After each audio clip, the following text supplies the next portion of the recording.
don't mind. Sure. I'm Margaret Liu. I'm the policy analyst for the program doing rules of communications. I'm Melanie Farnsworth. I am new, and I am a retired nurse practitioner,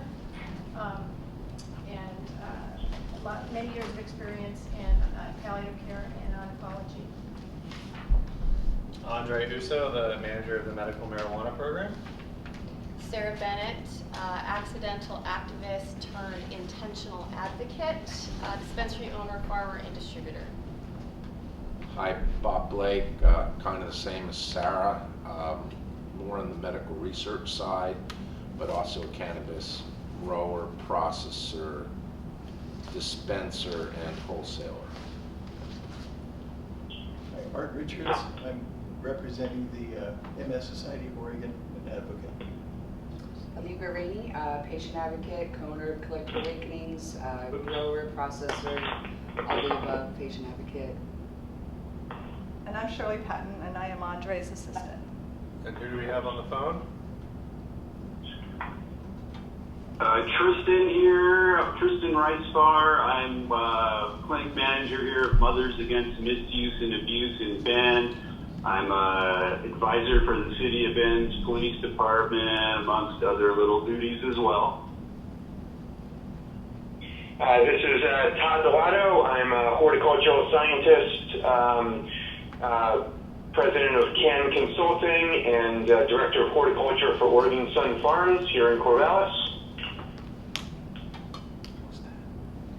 I'm PK. I'm a patient advocate, Mercy TV, a concerned citizen. My name is Ben Magnus, and I am in the audience today. Great, so thank you so much for leading this, and thank all you guys for all your hard work that you do. Mike Rockland, I'm a cannabis nurse, RN, patient advocate, interested in workable regulations and legislation that I see happening. Thank you. Fantastic. Thanks for being here. Okay, so we're going to start with the OHA administration report from Andre. Okay, so I wanted to touch briefly on what we're going to do today for this meeting. So I don't know if it's the first time, but it's the first time that I've done this, is that the ACMM will actually serve as a rules advisory committee on rules that the agency is promulgating or changing and amending. So there's no need to vote on these rules. It's an advisory committee, so you can provide us with advice, any changes that you see fit, or a thumbs up if you think the rules are good. And then we will take that advice and information, put it into a final draft, and then that draft of the rules will be put up for public comment later on in October. And that's when the public can actually comment on the rules, when we have an open forum, public meeting. So I guess it's important that we get through these rules today, because this is our only chance to meet on these rules before we have time to file them, and they're particularly time sensitive, and we want these to be effective November 29th. So for us to do everything we need to do to get into the Secretary of State's office and filed, we just need to get through them. So we'll do that, and I apologize, I double scheduled, so at lunchtime I have a lunch presentation to the local public health administrators down the street at the Ambridge Center. So I'll politely excuse myself, make that presentation, then I'll be back after lunch.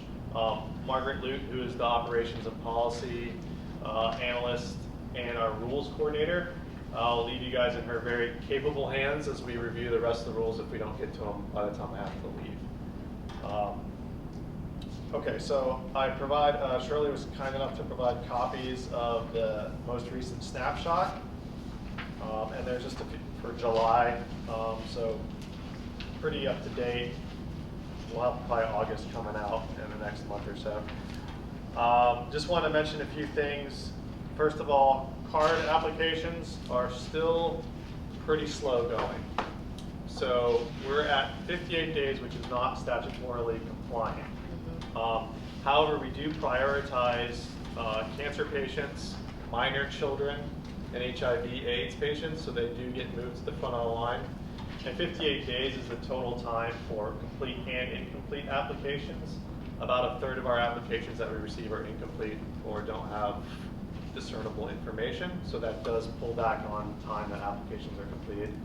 Recently, we have decided that we're putting complete applications as a priority instead of mixing them all together in one package, and then incomplete applications are addressed at specific times in the week. In addition, we have hired temporary staff to help with the workload. So this is a 100% paper-based application, limited resources, so it just takes time to get through each application by hand and manually, which is a real problem and part of the reason for our backlog. That being said, we have invested resources and money in developing an online application that will be launched in January of 2017. So it'll be completely voluntary. The paper-based application will still be available for patients that don't have access to internet or just don't want to do it that way. But we're hoping that with some training and outreach to the community and to clinics that we can actually reduce wait times through the online application. So what we'll do, I don't know if it's going to be late December that the software will be finished, but of course there's bugs that need to be worked out and testing.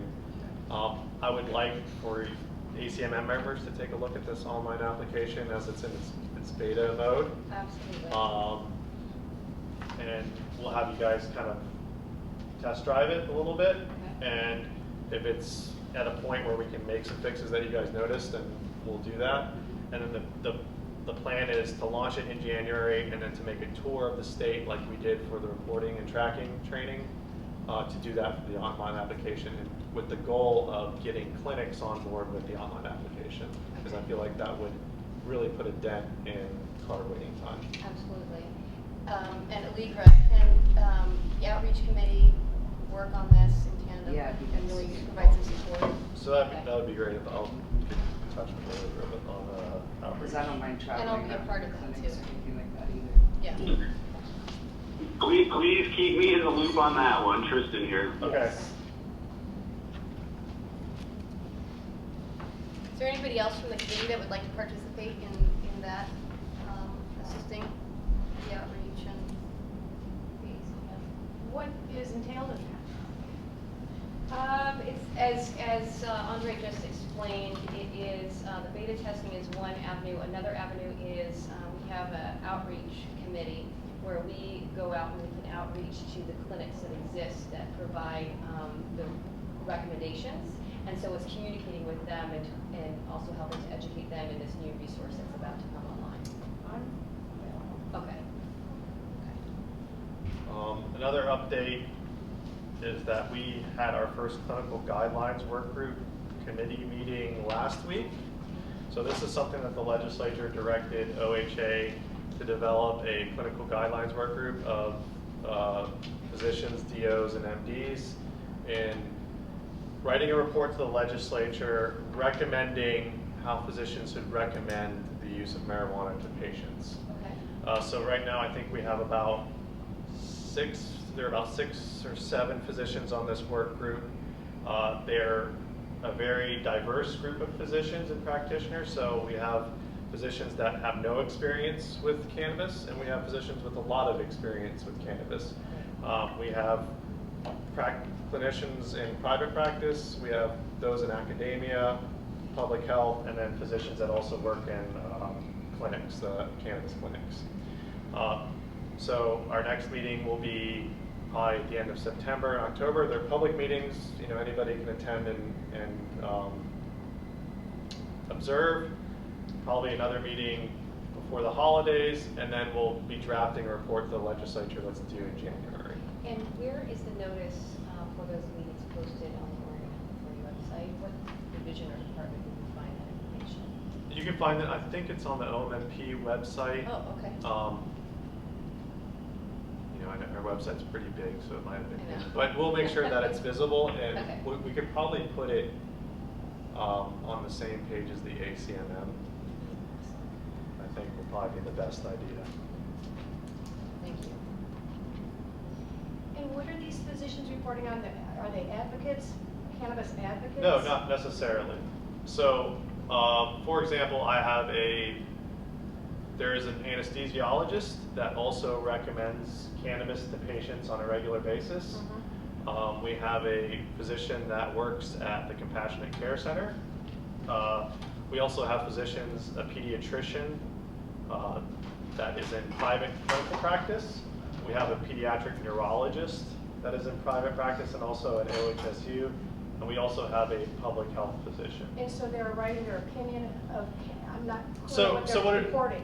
So what it is that the legislature asked this work, OHA developed this work group to say, what are some clinical recommendations for recommending marijuana? So one of the goals that this committee has, it's not necessarily setting a standard of practice, it's just writing a report saying, we recommend that here would be the standard of practice for Clinical physicians. Yes.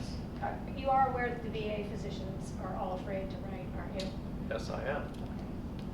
Even though the VA has recently issued guidance to their physicians saying it would be okay for them to recommend it. They're mortified. I know, they're mortified. Okay. So, some of the goals, let's say, for this clinical work group would be to set a floor as far as clinical practice for physicians recommending the use of cannabis. But also they would want to say, well, here, this is the minimum that you would have to do, but here's the ceiling, here's best practices. And also they would want to consider method of delivery, dosages, but they are going to be reliant on scientific evidence and evidence-based medicine, which we all know that's limited, so that would probably be in the report as well as an acknowledgement that there is limited evidence to support clinical practice. But also considering minor children that need cannabis for relief, so they would put that in the report. So we just had our first meeting, and it was kind of an overview of what they want to accomplish in the next 3 months, and then they'll get that report out to the legislature. Awesome. So any other questions? The stats are there for you guys to look at. We've had a decrease in patients, so we're at about 67,000. That's partly due to the fact that we are gradually decreasing out-of-state resident patients. So as they come up for renewal, we're just not allowing them to renew if they still are out-of-state, have an out-of-state residence. So that outside contingent will eventually decrease until 2017. Another reason for the patient decrease in these statistics is that of the 30-day backlog. Right. So those patients aren't showing up here in our statistics because we haven't processed them yet. I have a couple comments, if I may. This is Bob Blake for Tristan and others. I did attend the clinical guidelines work group meeting last week, and I'm very interested in it. I would make the recommendation that we try not, there was the discussion about being punitive versus helpful, and I think what we need to do is make sure that patients can get recommendations to receive cards without making it overly difficult. We want to make sure that there's good clinical concepts and guidelines and premises, but I also think that you begin to get toward the punitive very quickly when you involve the medical board. And the physician community is absolutely very, very, the private sector physician community especially, just wants to stay as far away from the medical board as possible. For whatever reason, they're not doing anything wrong, but they've just seen the medical board pick people apart mercilessly. And so I would suggest that we try to stay away from asking too many opinions, because when I called the medical board about the cannabis subject, they say, we follow the statute, and I think we should leave it at that. I really do. I believe strongly that just leave it in the statute, and they really don't have much of a role. If we start involving them in having a greater role, I think we're gonna, all of us in the industry are being burdened by overregulation right now, and I think we run the risk of running off the very few doctors that we do have. So I would look at that with great care. The other thing is, on this patients by condition, some of your percentages are not correct. You'll have to redo that. You have 89% and then 29. Obviously, that's more Oh, than that's 100%. it's cumulative. It's not cumulative. It's not mutually exclusive. So they can select multiple conditions. Okay. So yeah, it just kind of looks like it's supposedly Okay. cumulative. Fair enough. Okay, I got it now. Hey Bob, Tristan here. Thanks for bringing that up. I got to tell you, anytime I hear anything like that myself, being on the clinical side as well, particularly dealing with the population, you know, out here we handle an awful lot of Eastern Oregonians. I just get worried that once again we're going to be scaring off the few doctors we have left. So I appreciate you bringing that up. Thank you. And just to comment on that, the clinical work group, its purpose is not to be punitive. So it has no affiliation with what the medical board does. I mean, we have, I think, one member from the medical board sitting on this clinical work group. And I think that's necessary because that, I agree. That would be representative of the community. But you know, there was a discussion at this meeting that those physicians also didn't want this to be a punitive style report. This is just informative for the legislature for good clinical practice. And there is statutory protection for physicians that do recommend marijuana to patients in Oregon law. So they cannot be disciplined by the board merely for the fact of recommending cannabis to their patients. Now, if there's other stuff that they're doing involved in that, then that's up to the board to pursue that. But OHA doesn't have any link or, you know, any sort of influence on that process. I guess it's always the legislature I'm more worried about. Good point, Tristan. Is there any more comments or feedback regarding the statistics? No? Okay, we can move on to the next item, which is the draft rules that go into effect. So let's get started. Okay, so we'll have Shannon O'Connell will probably come in a little bit late to help us if we have any legal questions. But we could just start with the beginning. For those of you on the phone, Shirley probably emailed you this morning or last night, both. Last night. With the most recent drafts. They're not significant changes, and I'll just notify it once we get to a point that wasn't in the, or you guys let me know if you see something that you didn't look at before that's new that you don't particularly understand. Okay, so starting at the beginning here with 333-007-0010, which is the purpose. So what we've done here is we've basically just deleted the October 1st date. It's not, I mean, these rules are going to go into effect November 29th, so October 1st will have already passed, so it's just not necessary to have that in the rules anymore. Okay. Why was November 29th chosen? Why that date? That's the latest that we could actually file rules and have them effective before December 31st. It's, right? We have early sale rules that are temporary rules right now, and the temporary rules expire November 28th. So in order to extend those temporary rules for early sales to the end of the year, we have to make them permanent, and they have to be permanent by the 29th so that there's no gap. That's the better answer. Perfect. Great. Thank you for the explanation.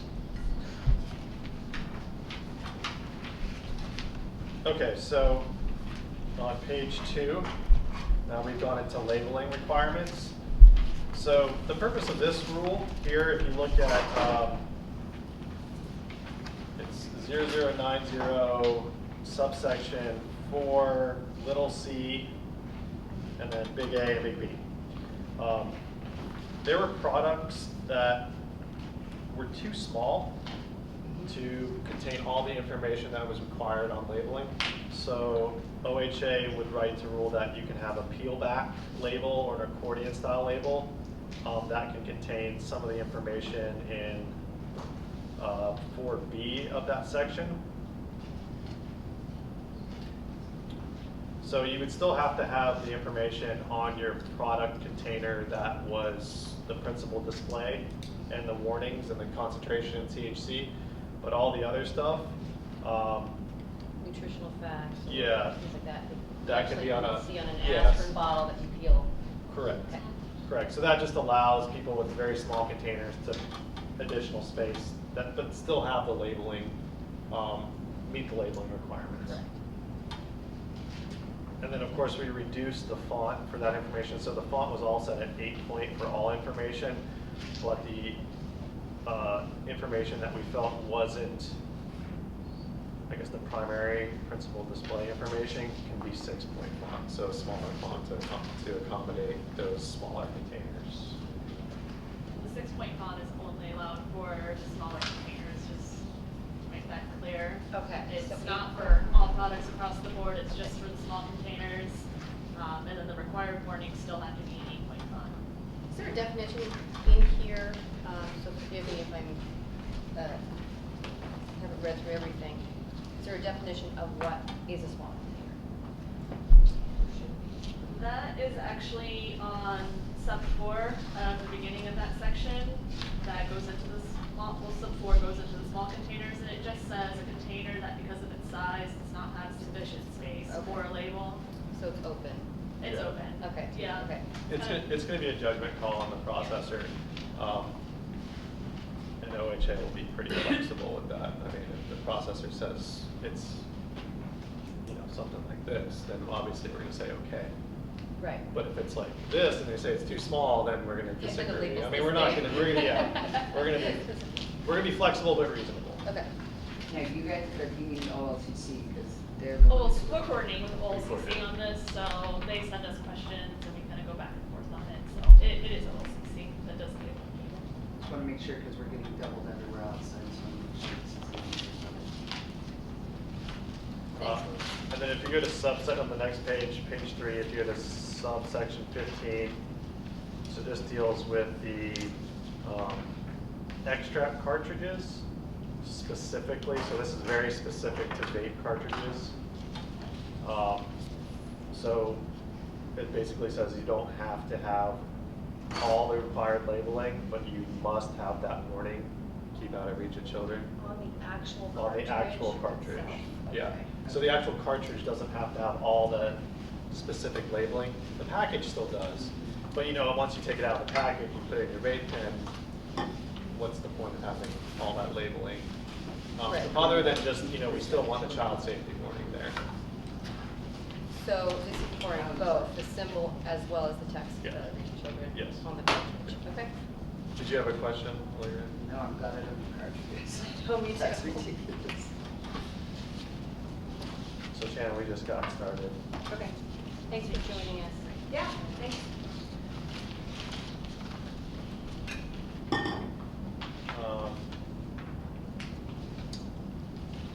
Let's see, now we're on definitions. Anji, may I ask, did you get consultation with processors who do vape pen cartridges? Just in my mind, it looks cartridges are very, very, very small. So did you get some feedback on the logistics about how easy it would be to print that warning on such a small cartridge? I think the way that we were notified of it is that cartridge manufacturers were applying for the labeling and packaging pre-approval through OLCC and had sent some pictures in of their cartridges and were questioning whether they needed to provide all of the labeling on the actual cartridge. And then the decision that we had, the discussion we had with OLCC, and then what we got back to the manufacturer was, no, we'll make a decision that you don't have to, but at a minimum, you have to have that safety warning and the warning for children. Mm-hmm. So there was a discussion with that manufacturer. Right. Okay. I mean, otherwise, if you have no labeling or warning whatsoever, you have basically an unidentified extract cartridge laying around that could potentially present some problems.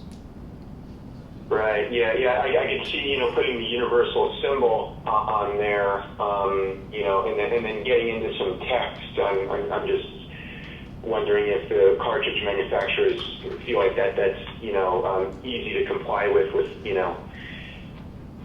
if there's another pictogram that we could come up with that equates to keep out of reach of children, or something that would be effective, but with a very small footprint on the product. Any other comments on that?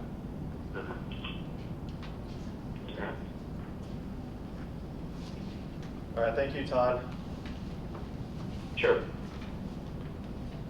So we're going back into definitions. So here we just deleted the October 1st date in subsection 6, and subsection 5, subsection 6, and made that date January 1st, 2017.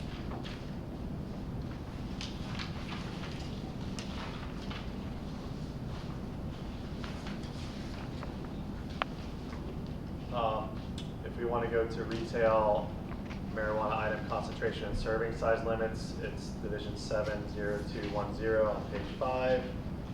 What about capsules under that section? What section are you referring to? That 0210 item concentration serving size.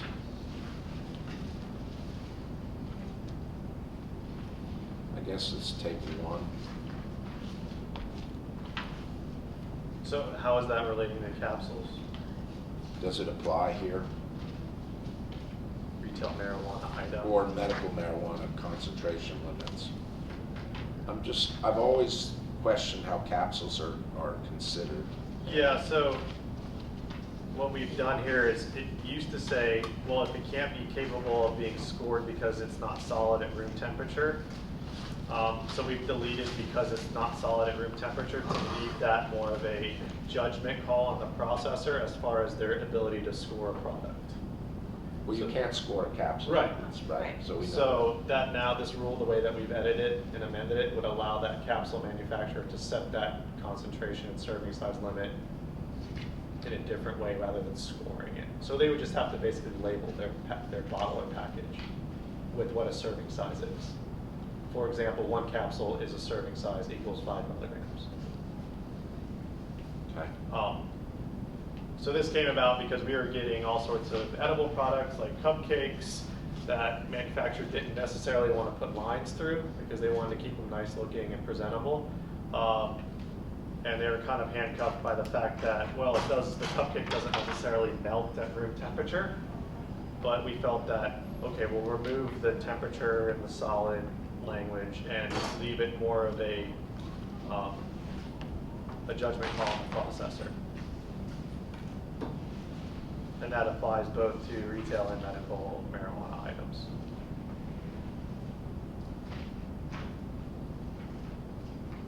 Any other comments?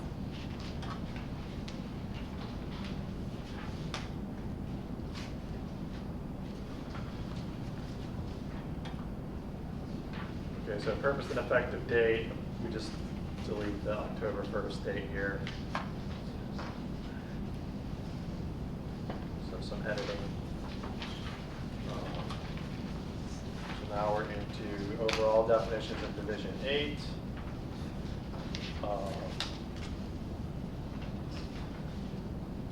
So here we've changed the definition of what a PRMG is under subsection 46 on page 11.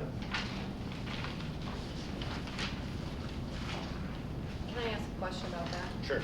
In some areas, isn't it referred as an MMRG or an MMGR? There on the website, NMPS. Oh, that might just be the abbreviation for the registration number, but it has no legal or definitional bearing. Okay. MMPS is a medical marijuana processing site. Right. And then MMG is a medical marijuana grower registration, and then MMP is a dispensary registration number. So here we just make a delineation that a PRMG is someone that's registered by the authority.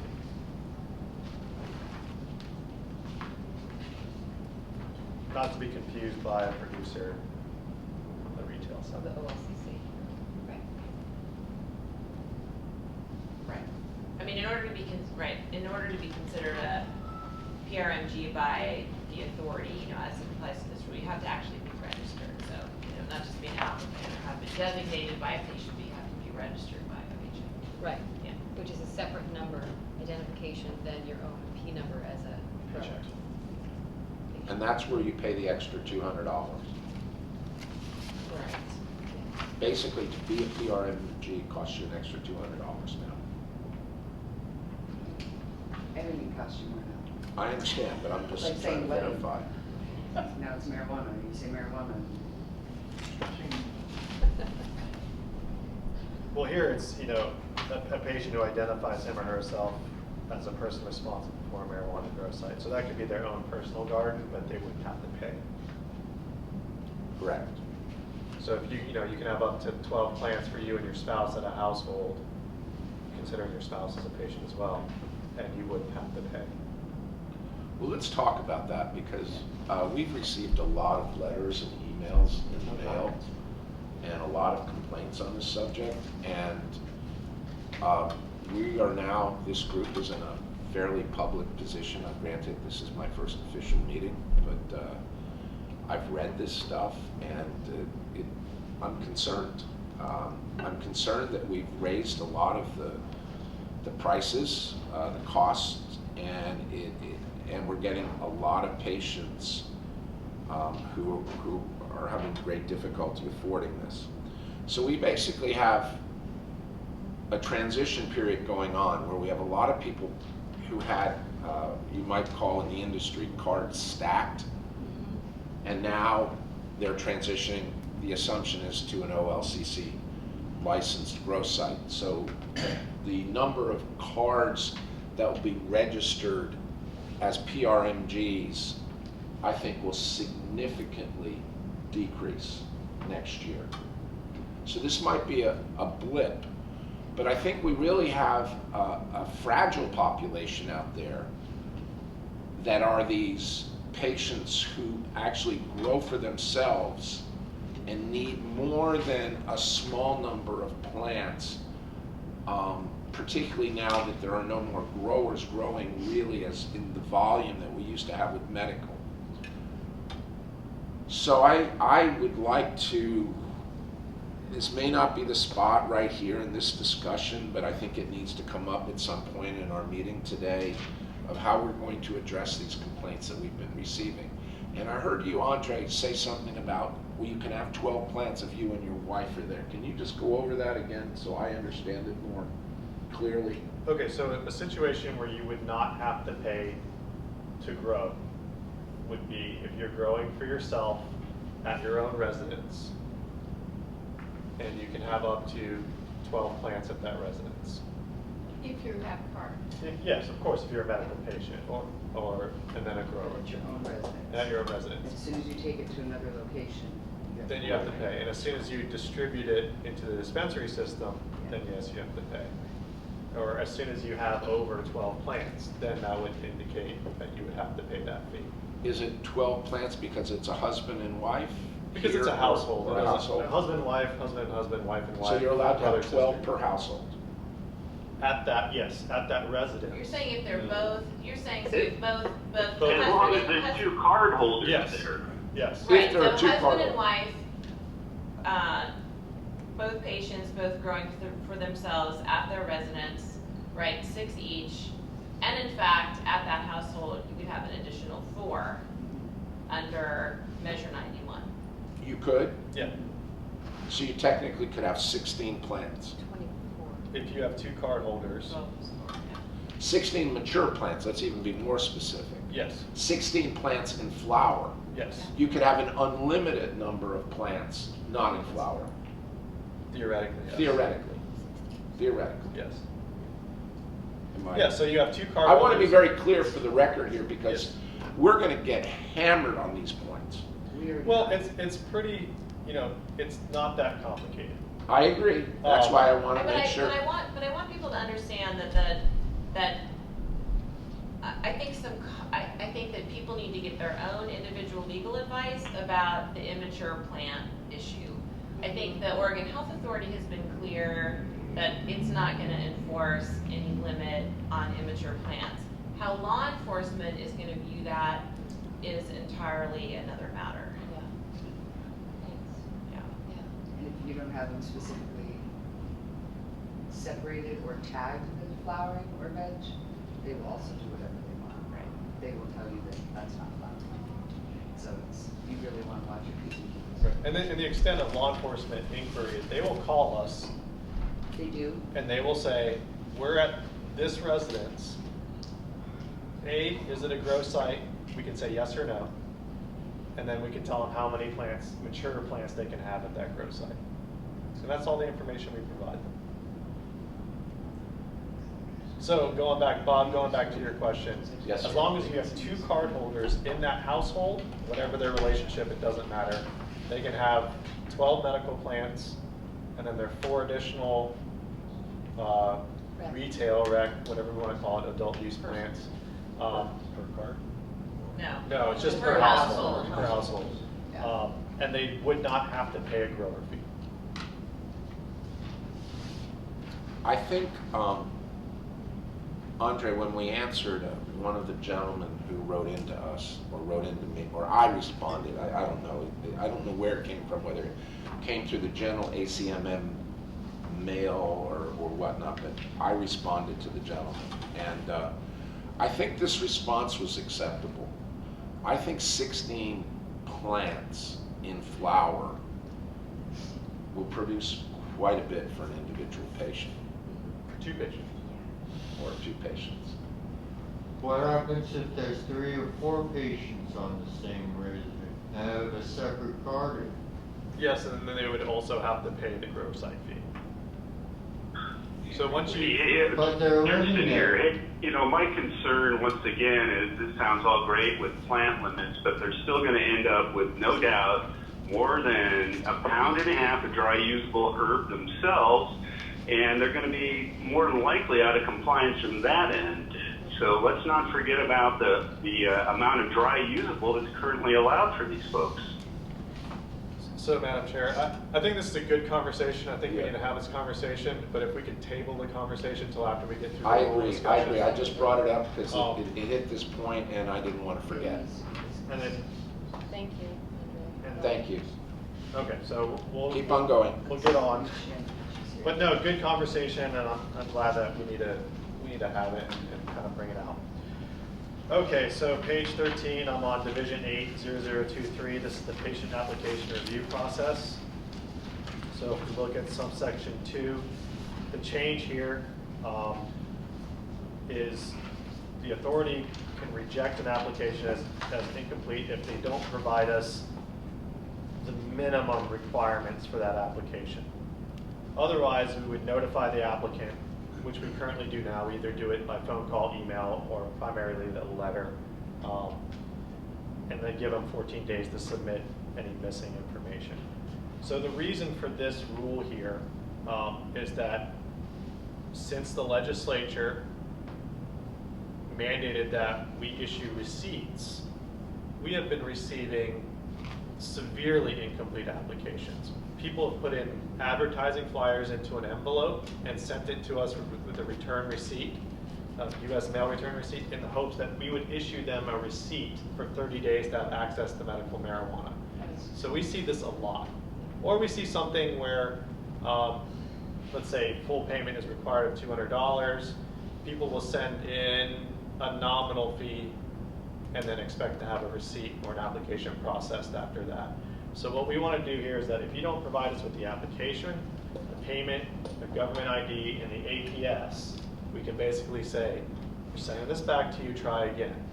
Now, if there's other information, whether it's like a minor patient and we need the parent's signature, if there's a grow site information, caregiver information, if we don't receive that, then we're saying, okay, we received your application, we'll issue a receipt, and now you got 14 days to get us back that additional information regarding caregiver, parent, guardian, or grower.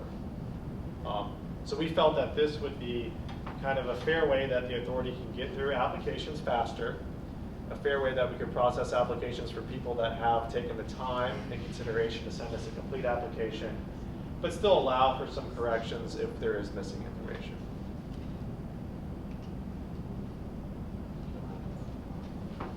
Sorry you guys have to deal with that. No, I mean it's a significant reason why we have a 28-day backlog.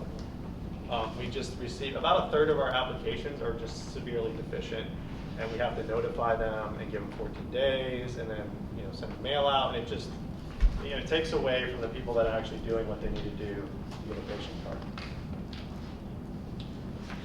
Okay, so annual renewal on the next page.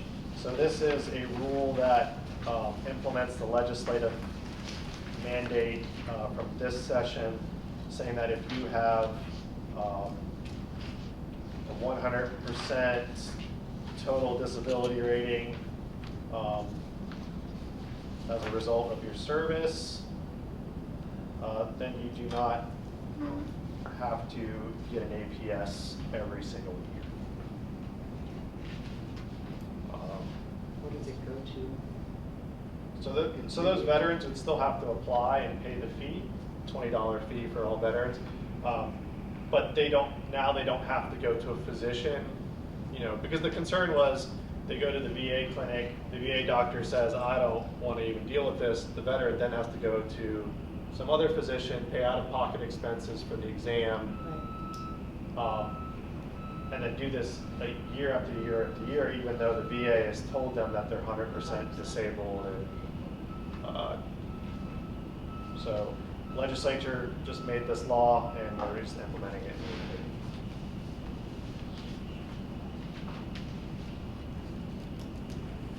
And when is that going to take effect? So these rules take effect November 29th. Thank you. Everything going the way it needs to go with the rule review and public comment. Except 0600, it remains October 1, Yeah. labeling, packaging, and testing. Right. So, That's based on LCC as well. right.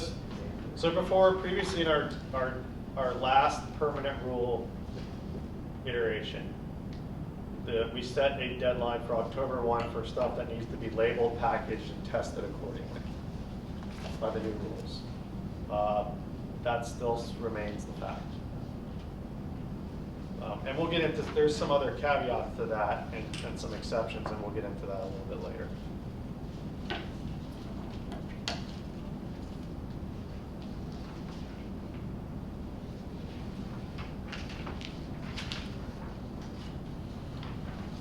Okay, so what we have in page 16, subsection 8A, related to a dispensary registration. So if they don't provide the information in subsection 3, then we'll give the applicant, the dispensary applicant, 10 calendar days to provide us the additional documentation for that application. As opposed to rejecting the application in prior years. Yeah. Well, yes. Okay. How is that division going? Is it getting better? Turnaround time? Yeah, I mean it's about 3 months on average, and a lot of it depends on the dispensary. We send out the readiness letter. Pardon? Because it took us 7 months to get our renewal. Renewals are a little different. In February already. Right, and as long as you get your renewal application before your expiration date, you can continue to operate as you have been. Okay. So that really isn't affecting renewals that That's much. when you just, a big scare between managers and things like that, when they see that we're expired, and I'm trying to explain to them, we've applied. And Yep. Yep. just So wanna make sure- that's still okay as long as you get your renewal application before your actual expiration date. Always. The rule previously said no sooner than 90 days before and no later than 30 days or 60 days. I can't remember. Now we've just said just get it in before the expiration date and you can continue to operate. Otherwise, if you don't get it in before your expiration date, like anything else, driver's license, you can't operate legally.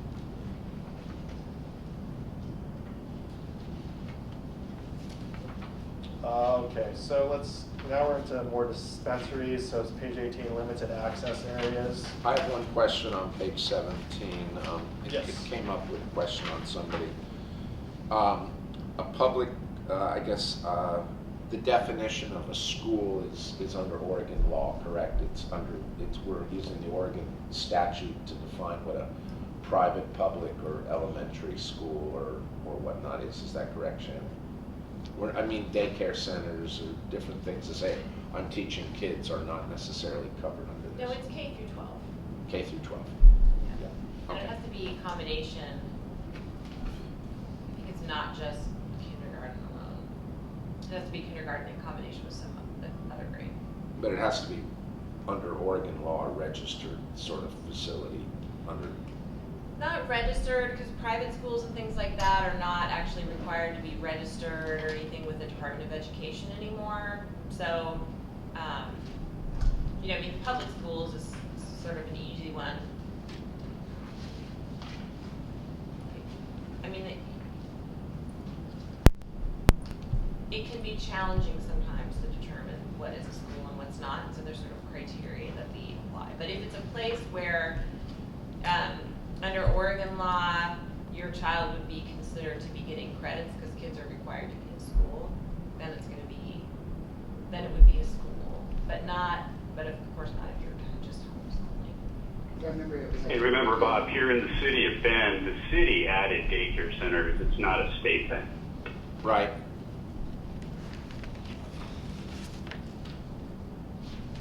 Any other questions on the schools?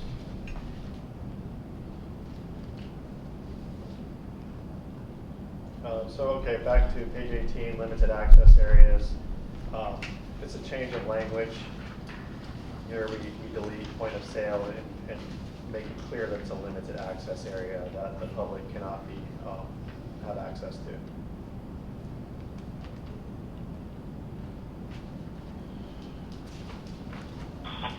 Yeah, that seems problematic to me in that it's too limiting of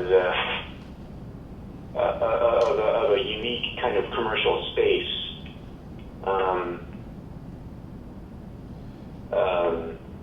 Are you talking about the requirement that there be a floor-to-ceiling wall? I'm talking about 16, subsection 16. We're still on subsection 11. Oh, okay, sorry. We'll get there. Okay. So it basically requires a floor-to-ceiling wall that prevents physical access between the limited access area in the dispensary and the area that's open to the general public. But if you look at subsection B, you can write us for an exception to that floor-to-ceiling wall. And we've actually gone into several dispensaries where we've noticed that if it's in an old warehouse in Northwest or the Pearl District, they have 20-foot ceilings. So obviously it's not practical to have a floor-to-ceiling wall. But if you have a separation barrier that's at least, let's say, 9 to 10 feet, okay, it's going to be hard for a burglar to scale that, get into the limited access area, steal your product. So I mean, it's not a requirement that's set in stone, and we would evaluate it on a case-by-case basis. And we have provided exceptions for dispensaries that have these borders that do not go to the ceiling. Well, I can think of a couple of dispensaries where there's I don't know what we can do here, but I can think of a couple of dispensaries where you have a what do you call it, reception desk, and you can see, you can't see into anything, but there's safes and everything behind there. So it's not floor to ceiling. In other words, you could jump over the reception desk. You still have to have some sort of door to the access area. Yeah, then we would, what dispensaries are these? Yeah, you couldn't put it in, it's supposed to be access. I'm just kidding, we'll get to them. All right, well, I can think of one or two. Oh, there's a lot of places not doing these, right? That's Okay, great. well, if you are on public record, so if you do let us know a violation, we're now aware of it, so. If you want to tell me in private, that's fine, or if you No, want I to keep just it to can yourself. think of we'll some, get to it. yeah, all right, that's fine, no, I'm just wanting to know. Okay. Same thing here with subsection 14, so point of sale area is the same situation. Floor to ceiling wall, but you can request to have an exception. Just give us some pictures, a description, and an alternative barrier that would accomplish the goal of providing a significant physical barrier between the general public and where any marijuana items are on the premises. So same situation, but just for the point of sale area. Okay, so Skip over 13. did I go over 13? Yeah. Okay, so 13, subsection 13, we want a scaled floor plan now rather than a sketch. This is because we've gotten all sorts of pictures of places. I mean, there's software that does this. You know, you could pay, you know, $100 so and get like a drafter to do it. I mean, it's not hard to get a scaled or blueprint of your facility. Just, yeah, no crayons, please. And then 16, we can have this discussion now, Todd. So, you know, this is a situation that we're confronted with not often, but sometimes, where dispensaries will, let's say, lease an old Victorian style house, and they reside in part of it, and then they have their dispensary in another part of it, and there's really no, you know, physical barrier that doesn't have ingress and egress. So there's always going to be a door somewhere. So here we're basically prohibiting residential occupancy on the dispensary premises. Or I think there was a situation where a dispensary was maybe allowing a PRF for somebody to live in the. Familiar of one that I've heard of that. And this is something other than like a multi-use apartment building where there's obviously a physical barrier between the store on the first floor and the apartments on the second and third floor, whatever. I mean, this is kind of leaving it open for you guys' discussion. We haven't really come to a decision on this rule. I mean, the reality of this situation is evident. I mean, we're open to alternatives. This is Todd here. The you know, residential occupancy of a dispensary premises. I mean, that sounds like a no-brainer.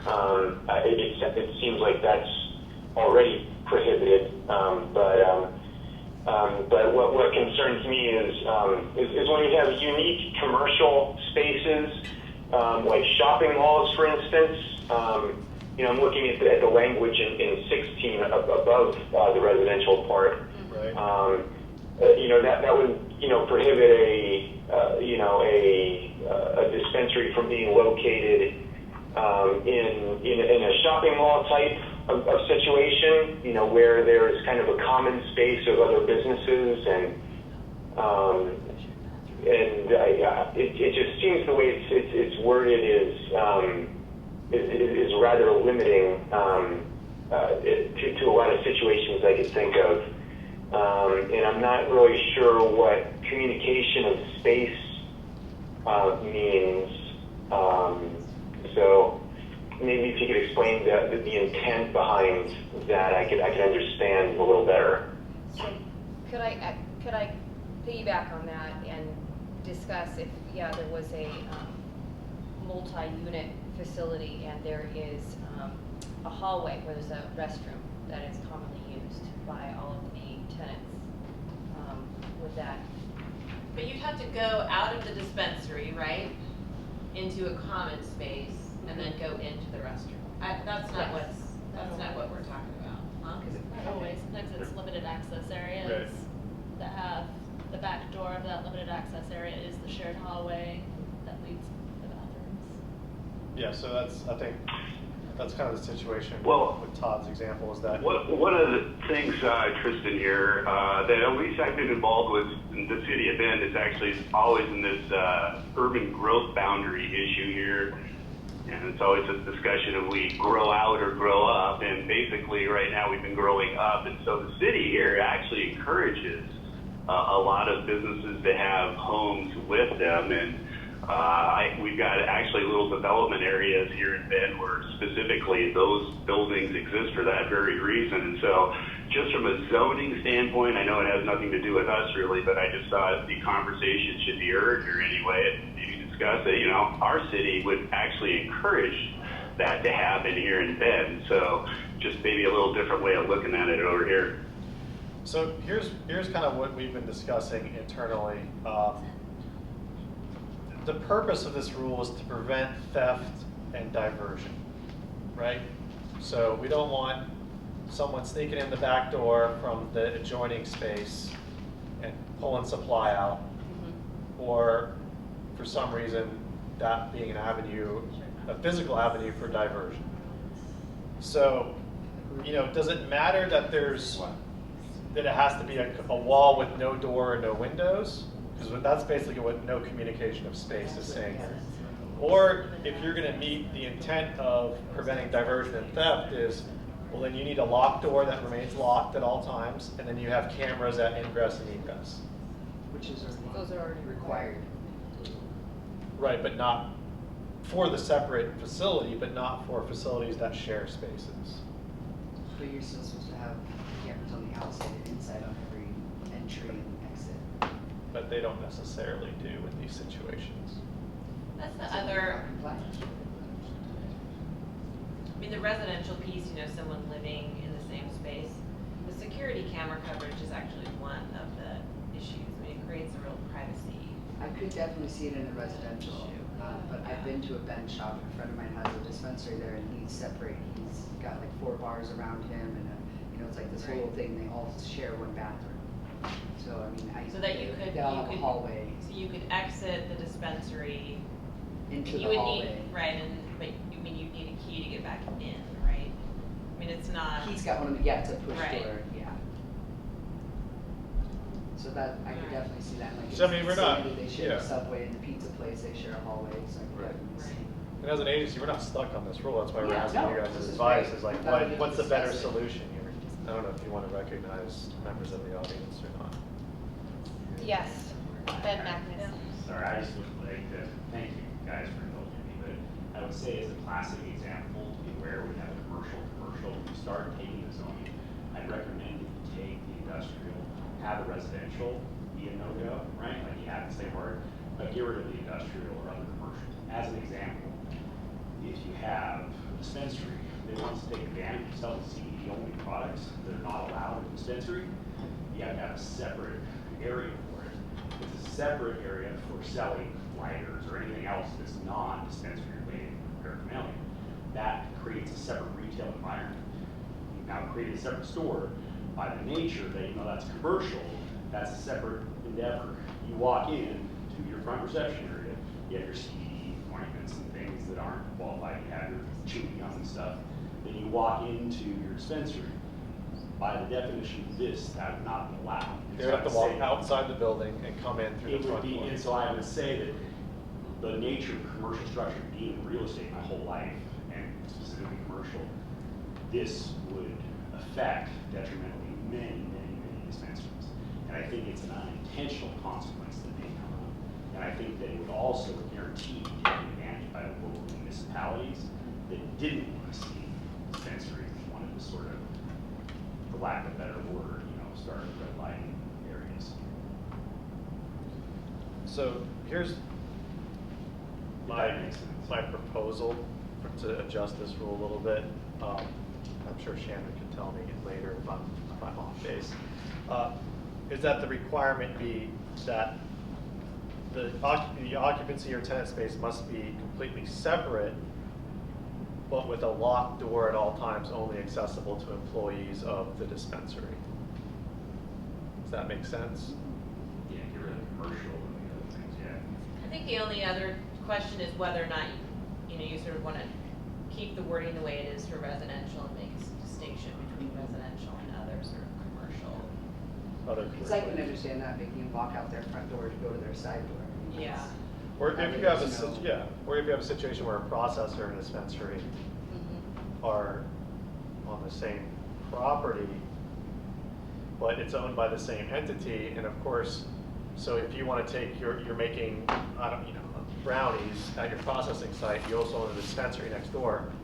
Is it practical for you to take your brownies, go outside on the sidewalk, come in through the front door, or through the limited access area in the back to deliver it when it's your own business? So yeah, sure, there could be a door there between the two facilities, but it's limited access, public prevented from accessing. Okay.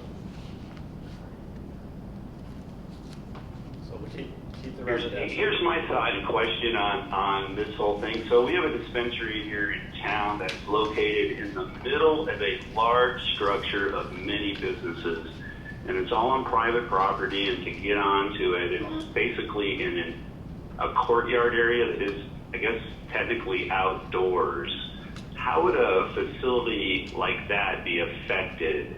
They have a common bathroom out there. There's a brewery in there, a theater, and what have you. So there's quite a few diverse businesses. He's a good guy. Do they have a back door, like a limited access area through the back for deliveries and? I think everything comes through the front door.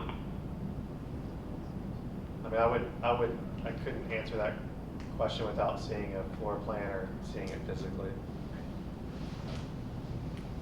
Okay, because I think that business may be affected by this rule. Okay, well, we can change it and make it a little bit more flexible for the industrial commercial use access.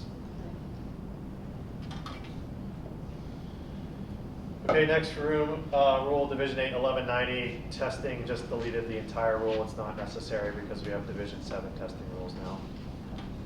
So, 3 pages of regulation gone. Not really, still there. Okay, 1200, operation of dispensaries. Okay, if we want to go down to subsection 7, this deals with testing specifically. Deleted October 1st in subsection 7 because it's not necessary to have that anymore.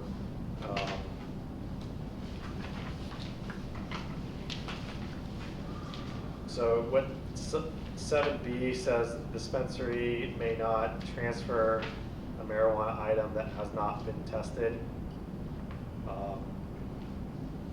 unless it was transferred before October 1st and then labeled appropriately. Just getting into trying to make sure people understand that October 1st is D-Day for testing and labeling.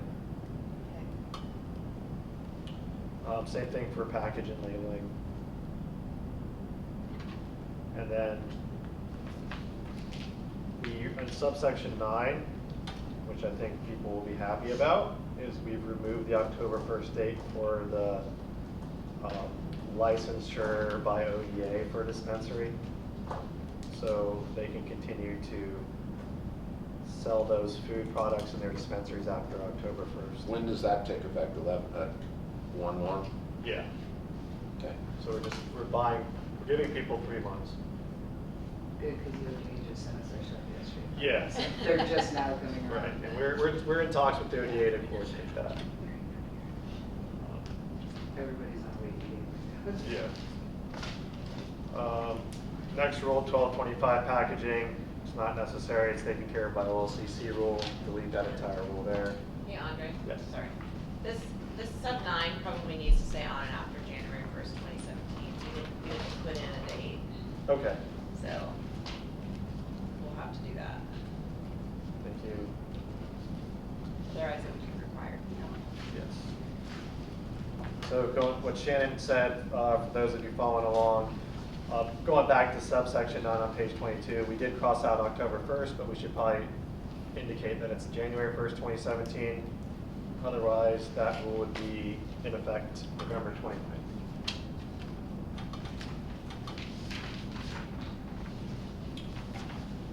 Okay, transfers to a dispensary, pages 23 and 24, Division 8, 1230. Deleting October 1st there.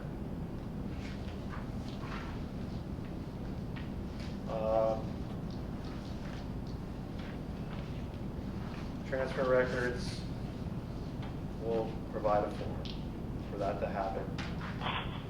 Similar to the authorization to transfer form. For transferring products? So when dispensaries transfer to other dispensaries, Oh, we just want like a form. manifest. Yeah, similar. That's the way people. This is Todd. Can we go back real quick to nonprofit dispensaries? I just had one question on that. Sure, where are you at, Todd? Well, that's a little The ahead. nonprofit. We're not. We're not there yet. You're ahead of us. Oh, okay. I thought you were on 23. Okay, sorry. Go ahead. Is there any place that we can see all these forms? Being new, I mean, I would like to see what you guys have. Yeah, so if you go to our website, there is, and you're on the main page, there's a forms link. Okay. There's forms for patients, growers, dispensaries, processors. And some of them are still in development, and you have to go through publications, but we put them all online. And the medical Yes. program site. Would this form manifest from dispensary to dispensary be a one-time form annual, or is it for every single individual transaction transferring? Dispensary to dispensary? Isn't that what we? So we're at transfer records, subsection 4. Dispensaries can't transfer to dispensaries. Yeah. Well, okay, sorry. Transfer, or we Sorry, don't to a want dispensary, the dispensary registrant must document on a form prescribed by the authority. Yeah, That's it's my for mistake. every transfer. It's for every transfer. transfers to a dispensary. Yeah, Yeah. sorry. So we're prescribing a form because a lot of documentation that we see in the field is somebody pulling out a scratch piece of paper, writing down what they got, and then putting it somewhere. And then when we come in to review transfer records, it's like, okay, well, what did you bring in?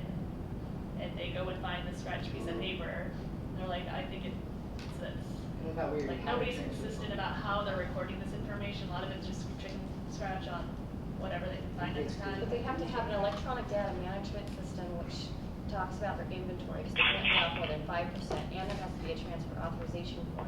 Right, And this is the like a intake. receipt when somebody comes in, like a processor comes to a dispensary, there's that exchange that happens of, yes, I'm now buying your products. I And thought that's there's what the information finished has to product be intake form was. documented. Yeah, and the voluntary, so like the voluntary The intake form. intake like that you have to forms, Fill out with all the or tests. they're gonna become mandatory. Understood, Oh, I okay. thought they were. No, they're voluntary, right, at this point, okay. Thank you, Well, we Margaret. make all of our people.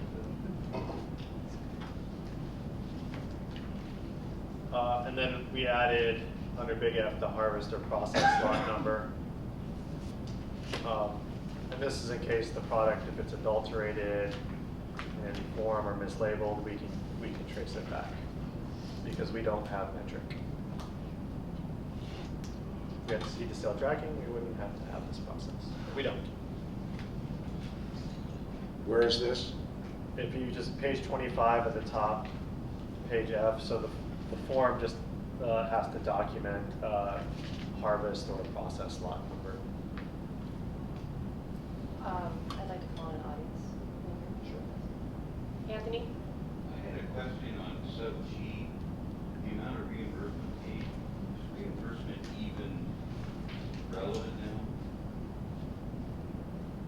I mean, they're not just reimbursing somebody under that reimbursement scheme that was in place for so long. You're only allowed to meet your costs. But now you can charge for everything. So it's not really a reimbursement system anymore.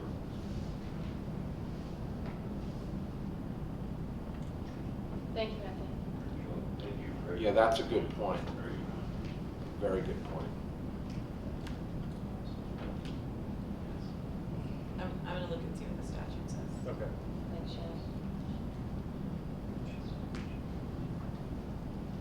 And then if we look at, we deleted little b subsection E.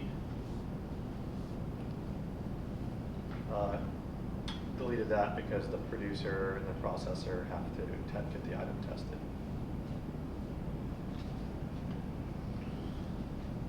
And then deleted October 1st date here again. Not necessary. Okay. Now we are down to Division 8, 1250 nonprofit dispensaries.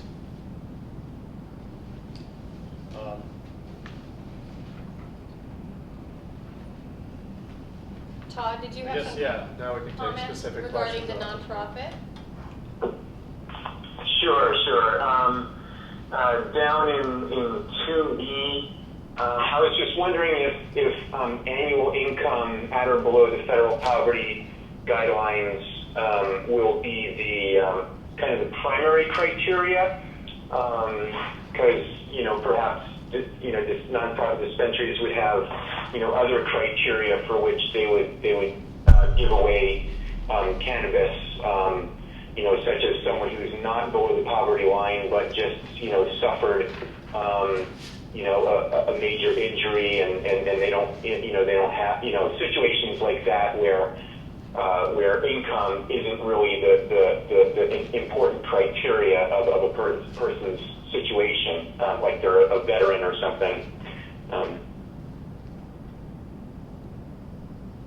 Shannon, was that statutory? Yeah, that language is statutory. I mean, there's nothing. I guess that was a surprise to me as well. That almost seems like it's somewhat less likely for folks to want to get into the nonprofit dispensary side of things if your clientele is limited, and it always just seemed natural if you're paying the state fees. You should be able to access these dispensaries, whether they're nonprofit or not, because here in the city of Bend, we won't have any medical marijuana dispensaries next year at this time as things stand. So anyway, that was a surprise to me. It's statutory. I guess it's something we can talk with the legislature about. I mean, this is Shannon. I mean, there's nothing that prevents a dispensary from deciding to provide marijuana at a reduced cost or free to anyone. I mean, it's so taxing is not an issue. So I think it's totally up to the dispensaries how they want to deal with that. I haven't viewed this as if you are a nonprofit dispensary sort of under this model that's the only thing that you can do. I mean, I think that you can be. I mean, you have to be incorporated as a nonprofit, but you can operate sort of as a regular dispensary, but part of your business is also sort of offering this other way of people being able to access marijuana. So Could we add additional language to that? People have horrible co-pays for their chemotherapy and their other drugs. They could have a huge income, but they don't have money to spend, on paying their electricity bills, their other meds. we can say that that nothing in this rule prevents a dispensary from deciding to provide cannabis at a reduced rate or free to anyone that meets criteria that the dispensary chooses. If that I think it would be, go ahead. I think anything that provides more comfort for anybody to provide discounted and approval, I think is helpful, Shannon. If you can put more verbiage in, it would be good. And maybe I'm right, I think it might be under the OLCC laws, but there is something stating that you can't transfer to a patient which needs to sell the product for less than the purchase price. There's like something in there that. Yeah, I mean, this is medical only. This is not going to No, apply. that's what I'm wanting to OLCC ask, is retailers. that going to be something that you guys, so you're just saying that no matter what purchase price or anything, there's not going to be, so we can do it as a reduced? Because we're trying to decide whether to stay medical or not, because at this point, there's no point in it. If I can still sell to medical patients, it's a rec shop. So this is where I'm trying to figure out what is the best solution to help these medical patients, because that's why we're here. Right, so this nonprofit dispensary thing right now only applies if you're on the medical side, not if you're on the OLCC side. I think that it's the case that since medical grade marijuana is not going to be taxed by OLCC retailers, that there's not going to be any sort of prohibition on selling at a reduced price. But I mean, that's a good question. Whether or not there's anything in the OLCC rules for medical grade that. Yeah, there is something in there about discounts and things. Yeah. I'll have to be careful, like raffle or free, just giving it away. There's still, I know, like on the premises, you know, there's like, Yeah, I trying to think that's remember. only gonna be rec Okay. campus, but I'll talk to OLCC. Just because so much is crossing, I want to make sure we're doing the right thing.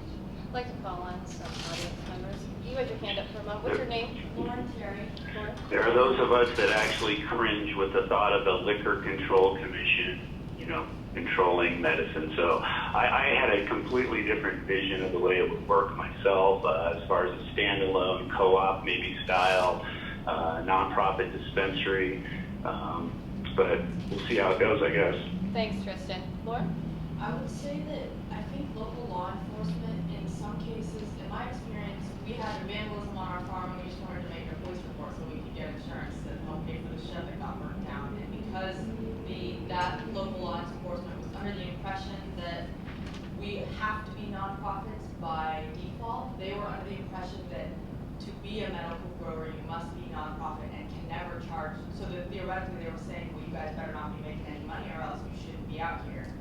And so I would say if we are going to change the wording, it would be helpful to say that although dispensaries can be nonprofits, they are not by default. They don't have to be. Going back to what he said, there's confusion around the word reimbursement rather than payment or however you want to word it. Reimbursement does make it sound like you are in trouble if you have money in the bank, but a lot of that is because you need to have money somewhere. But we felt less safe talking to the local police because of the way they had interpreted our laws. Thank you. Ben? Oh, I was just gonna concur with both of you guys and say from city and lots of previous meetings with OLCC that you won't, a grower won't be able to go into an OLCC dispensary and get medicine or charge a very subdued, say here, I'm gonna give you a pound and here's a couple ounces to give out to those in need. That can no longer occur under the OLCC rules. And so now it's gonna happen with the medical beach, the dispensaries are going away, basically, on the medical side for this reason. There really won't be, there isn't a nonprofit model for the OLCC, there really won't be much of a nonprofit ability. There won't even be an ability if it goes where it looks like it's going for medical patients to receive reduced or free medicine by statute. There are Even though still- it doesn't prevent you from being a medical, even though it doesn't prevent you from staying in medical, most people won't be able to stay in medical dispensary and be viable, so they'll switch over. And so this only occurs, the problem is that from a delivery mechanism, because the rec will be able to sell both.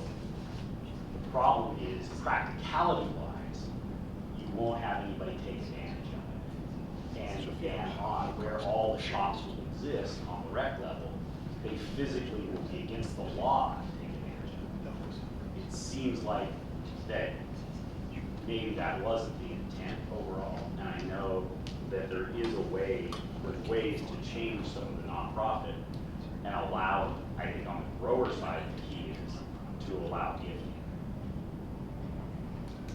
And both medically and recreationally, and I know that's outside of our scope, but I'm very concerned about how it will work. In fact, I don't know how on the recreation side. So, I mean, I think OHA is providing the mechanism to allow for these types of dispensaries to exist, and it's going to be market forces that. And that's what I'm saying. People are going to have to make decisions based on what they want to do personally and economically. And that's what I'm saying, the more we can make this less rule rate, the more we can reduce the regulation, and the more we can reduce what we're requiring. I get if this is all in statute, then I'm quiet already. You know, I mean, is every piece of this just pulled from statute? There's no way to change any of this. No, what we're looking at here, if you look at these rules, most of it is just that we want whatever's given away or transferred to be recorded. So that's kind of what the rules here elicit. And then, of course, the statutory requirement that about below a poverty limit, whatever. That's full drafting. So can I can I point something out? So two things. One, I mean, I don't actually think that this legislation was necessary at all, because I think the dispensaries can do this now. The only thing that it does allow is it allows OLCC producers or processors to provide products to the medical side, which is something that otherwise isn't going to be allowed. I'm looking at OLCC's rules, and it specifically says that retail sale of marijuana for medical purposes, that those retailers can sell or provide marijuana items free of charge or at a discounted price to patients and caregivers. So free of charge. Yeah. In other words, we can, if you're a retailer, you can give it away. To patients medical patients. or, Medical or patients. their So that's caregivers. okay. Really? That's, I See was that? aware of that. Thank you. Yeah. I So thought it's- that's what it did say too. That was my motion. Thank you so much. That clears up a lot for a lot of people. Thank you so much. So this time Andre has to step to his next meeting, so we'll see him after lunch. Yeah, after lunch, I'll let Margaret guide the rules here. Bring us back All right, up. thanks, guys. I'm not eating lunch. I used to talk to people that are eating lunch. Of Yeah. course. I'll see you Just sit there guys. and drool Thanks, over Andre. Yeah, you'll be hungry. Thank you. Was there anything else about the nonprofit section that the voters would like to discuss? I thought it was free of charge. I thought I it just was. remember him saying it. You know, as of Thank you next for year, bringing that up. there'll be no medical marijuana dispensaries. Say that again? He said, well, I heard him say, as of next year, in Bend, was that what he was saying, in Bend, there will be no medical marijuana I think based on the dispensaries? trend, Bob, you could probably figure that. Trish, Well, you I could- can tell you, I don't know of one that will stay medical in Bend, including mine or ours. Yeah, I've had none say they were staying medical at all. So everything, I think we've got 17 right now licensed that are operating, and they're all going to go onto the liquor control side here. So I think for clarification purposes, we can discuss it after lunch, after we get through this, but expanded access is the other side of the coin from early sales. So it was early sales to 12/31/2016 in the OHA realm. Now after 12/31 or beginning 1/1/2017, it will become expanded access. So you can expand sales to medical patients in the recreational facility. That's what we spent a lot of time in the legislature discussing back in February. So essentially it's the same as we have right now, just under different regulatory management. So what we're saying is there's not going to be purely medical there. It'll be medical and recreational? It will be one, it will be, It'll be one that we'll be able to provide to the other, just like it is now, Exactly. but just Okay. splitting each So other. that's fine. I just need that clarification. and I think that the fallout of this from a policy perspective and from a patient, if we're concerned about patient advocacy here, historically, we're going to probably see fewer and fewer larger medical grow operations. It used to be that a medical grow would provide an ounce or something to a patient every month for their card. That will disappear. You will see small medical grows in like homes or whatever with these 12 or 16 or 10 plants, and I think that's basically what's going to happen. But there'll be a whole lot of medical growers who are not going to, they're in the wrong county, they're in the wrong zoning, they're in the wrong, it's just going to be very, very difficult to get compliant. So you're going to have medical growers without many access points to sell their product to. And that is going to be, I fought very hard for the small medical grower in the legislative session, and I think the small medical grower is probably a dying animal. But they can still sell to the recreational market. No. No? No. It was a closed loop system. I thought if they got a wholesaler's license, they would. No. Can we continue with the rules, because it's almost lunchtime? Yeah. And we've got like I know, 20 you're minutes right. left. You're right. Well, no, it's not so bad. We only have 15. Unless you don't want lunch, then it's up to you. Go ahead, Margaret. Go ahead, Okay. Margaret. Is there any other comments on the nonprofit dispensaries? No? So to move on to limited marijuana retail sales, as mentioned at the beginning of the meeting. This is to adopt these temporary rules to make them permanent through the end of the year. There are some minor changes within early retail sales. That would be So you just got 5 pages. page 28, clarifying the definition of a pre-filled receptacle of cannabinoid extract. We're taking the word cartridge out because that caused a lot of confusion, and just stating the word receptacle to clarify it. Well, because you could have a syringe or something like that. Is that the point there? You could have it in a container, you can have it in whatever. It doesn't have to Okay. be just like a big Fair enough. cartridge. It could be a receptacle of an extract. Okay. Page 29, sorry.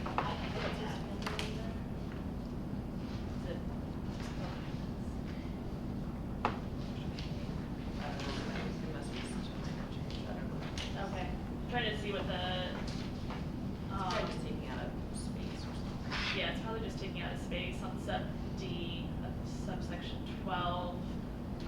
And then down towards the bottom, again, just removing, the dates, because it won't matter at that point. And then page 30 at the top, it's just adding language, or rule references, statute references, at the bottom of 1500. Moving on to 1505, it looks like it's just a punctuation correction.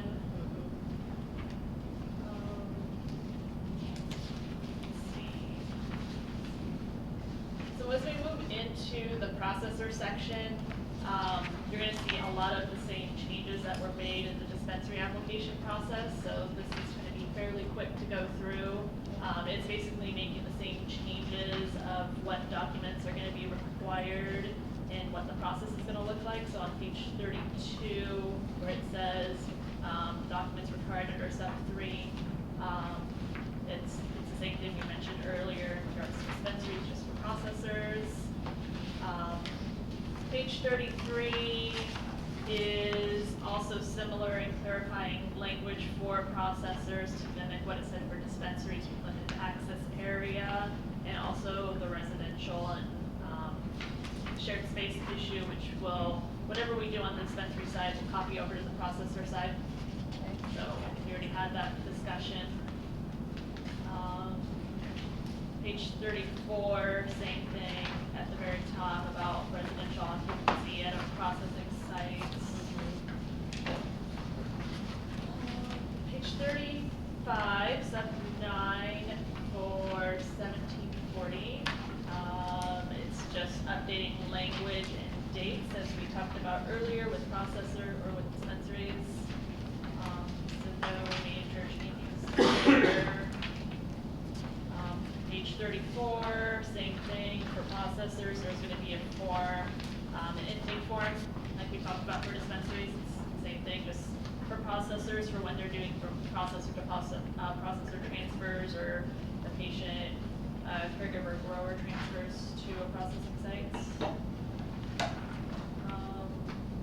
We discussed this. Shannon, clarify this again. I haven't read this in this particular section. I probably should have in more detail. The current processor industry is, I think, going to change, because right now a grower will come to a processor and say, hey, process, and this is all in the quasi, legal world. It's not being regulated right now. So the processor will do a split. Remember, we had this discussion about a split. Is there any contemplation in any of this with splits at all? No. So basically, a grower goes to a processor, the processor either buys the material, correct? Right. Or process it. Can the processor give it back to the grower? No. There is a true handoff to the processor, and I'm saying this for everybody here. A true handoff, and then it can be sold to a dispensary, and it could be sold back to the grower for a discount potentially. Well, As that's a what they do to patient, the as a dispensary. patient. Oh, to the dispensary. From the dispensary. From the retail OLCC or wherever licensed retail site. Or in your case, it's a dispensary here. I'm thinking about how practically a grower is going to be vertically integrated. I think that's going to be more clear than anything else. There are going to be golden extracts, and a few will have their own grow sites, but also purchase from others, these large processors. But most growers of any size will probably have their own processor. Is that? And then can you transfer it internally for $0? Well, I mean, on the medical side, I mean, if a grower could give marijuana to a processor that was owned by itself and not pay any money for that, but the processed product can't go back to the grower for the grower to sell, right? I mean, you have to have a registration as a dispensary in order to sell, right? Otherwise, the grower is operating as a dispensary and doesn't have a registration. Here's the challenge for the industry, and again, this is more of a policy question we can discuss after lunch.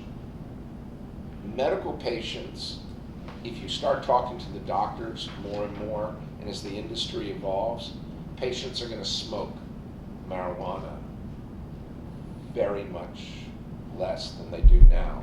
They will begin to vape. All my doctors are making recommendations of vapes, capsules, or anything else. Those are all processed products. So I think we as an ACMM need to recognize that a grow not connected to a processor, I don't know how a patient growing those 16 or 12 plants or 10 plants at their home is going to be able to make a medicinal product. That's my Let me tell you how. Okay. Go ahead. A patient can take marijuana to a processor. The processor cannot, the patient can't accept any money for that. The processor processes the product for the patient, and then the processor can get reimbursed by the patient for that. And then the patient can take that product back for their own use. But they are not allowed to take it to a dispensary for reimbursement. No, because not unless they have a processor license, right? Because the only registered processors starting in January are gonna be able to sell processed products to dispensaries. Yes. If they were a registered reporting MMGR, that's not allowed. No, processed products, no. Growers can only sell usable marijuana immature plant seeds to dispensaries. You have to have a processor registration in order to provide processed products. Edibles or Yeah. I think I've got ours. Anything else, Bob? Is that the answer? It's well enough. Maybe not the answer you wanted. No, it's fine. Yeah, Okay. Keep your question, we'll get it later, I'm sure. Yeah. Okay, so page 37 at the bottom, that's where it talks about the form prescribed by the authority as an intake form. So the same thing we talked about for dispensaries. And page 38, same thing, adding harvest or process lot numbers to that form as something that needs to get recorded when product is brought in. Sub 6 is the deletion of the October 1 date because it won't be necessary once these rules go into effect. And then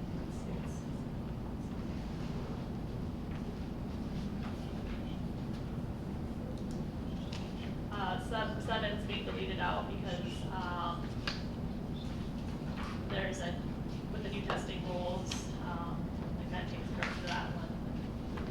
Going on to 1770, kind of the same information we just talked about, since this is transfers from a processing site. A processing site can transfer to another processing site if needed, or to a dispensary. So it's again, just making sure all the information is being recorded. Page 39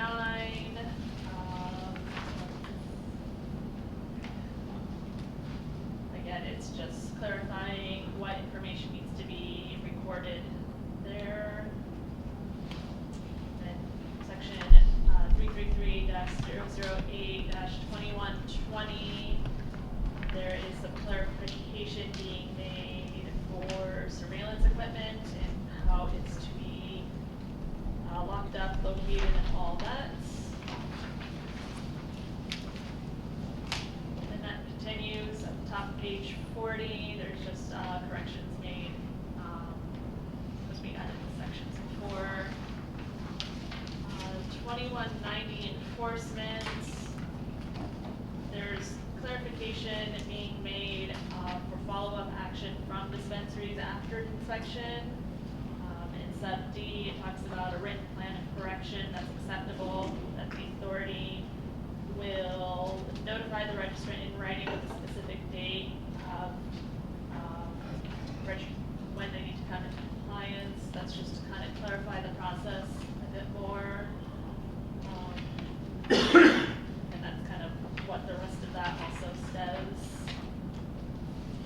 Moving on to page 41, and the last section of the rules that are being deleted out is 2130, waiver of security requirements. How would that one be? The waiver, Yeah. I believe it's being proposed to be deleted because it's turning out to be quite burdensome for the agency. And so I think, we thought the big security issue that was, that's still being allowed for is that, the physical barrier between limited access areas. And so we sort of built in a waiver to that provision.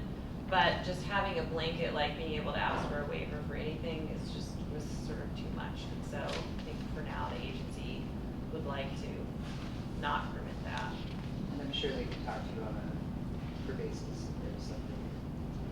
Yeah, I mean, in particular, all the security and camera requirements and stuff like that. I mean, it's just not something where the agency, I think, is going to grant a waiver. Yeah. And then the last rule, 333-008-9900, we are extending the dates from July 1 to January 1, 2017, where we will not impose or collect a $100 replacement card fee if the reason for the replacement card is that the patient is designating a new PRMG or a new ProSite address. And that's just to kind of help patients that are seeing their growers leave transition to OLCC to cut down on. Is that already, excuse me, Tristan here, is that already in effect right now? Are we still going with that currently? Yes. Yeah, we're still doing this. We're just putting it officially into rule that it's being continued. Thank you. Yep. So that kind of concludes, that almost You want to do this little concludes bit all here? What? You want to do this little bit, operation? That's what I'm getting to right now. Okay. So the reason you have two separate packets, we just went through the larger rule packet. You have a smaller rule packet that at the very top says Division 8 draft rules for emergency temporary filing. So this is going to be a temporary filing that the agency will probably do relatively soon. But these temporary rules are going to get adopted permanently into this rule packet. We just kind of wanted to have that separation so you know this is temporary, going to go into effect immediately upon filing, but it's also going to become permanent when we move forward with the rules we just reviewed. So what the agency is proposing to do with these draft rules, or temporary rules that will get filed soon, is we are going to extend the date from October 1 to January 1, 2017 for when dispensaries need to be licensed for food safety with the Department of Agriculture. That's the first rule change in under operations on page 2 of your packets. Next section, transfers to registered dispensary. We are also extending the date from October 1 to January 1, 2017 for when a processor needs to be registered. But with that, starting on October 1st, if your processing site is listed on our website as having submitted a complete application, those are the only processing sites that can transfer. So patients, caregivers aren't going to be able to transfer marijuana products like edibles, concentrates, tinctures, if they're not a processor that submitted a complete application with us or registered with us. As of what date? October 1? I think Yeah. I understand what she's. It's a transition period, 'cause we originally had October as our date.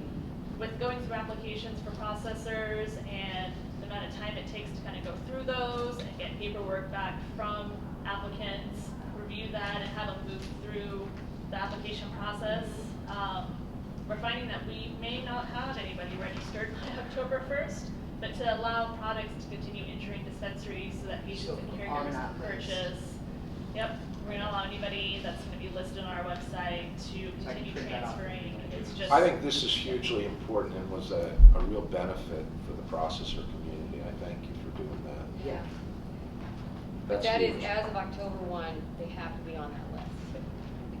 Yep, and if But somebody they don't have to submits have an their actual application. license, No, it's which is just- nice, it's because just we've had a Yeah, lot of people somebody wanting to submits show an up. application after October 1 and it's complete, they can still be added to that list Okay, and they sure. can still. So continue I'm on the list Awesome. right now. It will continue on like that until then. Yep, Okay. Well, but that, Margaret, so, I mean, because I don't know when these are gonna get filed, so these are temp rules, so they're gonna get filed immediately, because we don't say October 1, so.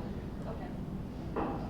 So we should just think about whether or not that's gonna start October 1, and if so, we should probably say beginning October 1st. Say Because what? they could get filed tomorrow, these could get filed tomorrow and be in effect. Okay. So the, right, What's your point, Shannon? I'm missing it. I'm sorry. well, I think if these rules were filed tomorrow, Yes, ma'am. then starting tomorrow, a sort of patient processor that was processing their own stuff that hadn't submitted a complete application wouldn't be able to transfer to dispensaries anymore. So, We either add the October date or wait until October 1. right, Yeah, just put in October 1st, I think. yeah. I mean, I think it would be good for people to have a little bit of lead time. So Yeah. probably filing them earlier and putting in the October date. Yep. Yeah. November 29th. Just 3 days starting. Okay. Okay, awesome. So that, yeah, that's the end of the rules. You do have a statement of need and fiscal impact form for reviewing. It basically explains everything we just kind of went over in the rule packet. Some of the rules that we are filing are mandated by the legislature from bills that they passed this past session. So just be aware of that. That's mentioned in this fiscal impact statement. As far as there being any fiscal impact on these rules, that is mentioned in the statement. And I think, let's get this really quick, I think for the most part, there is no financial impact to really anybody in regards to these rules.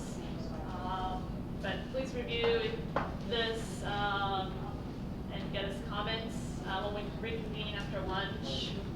If there's anything that you see in this you have questions on, just let us know.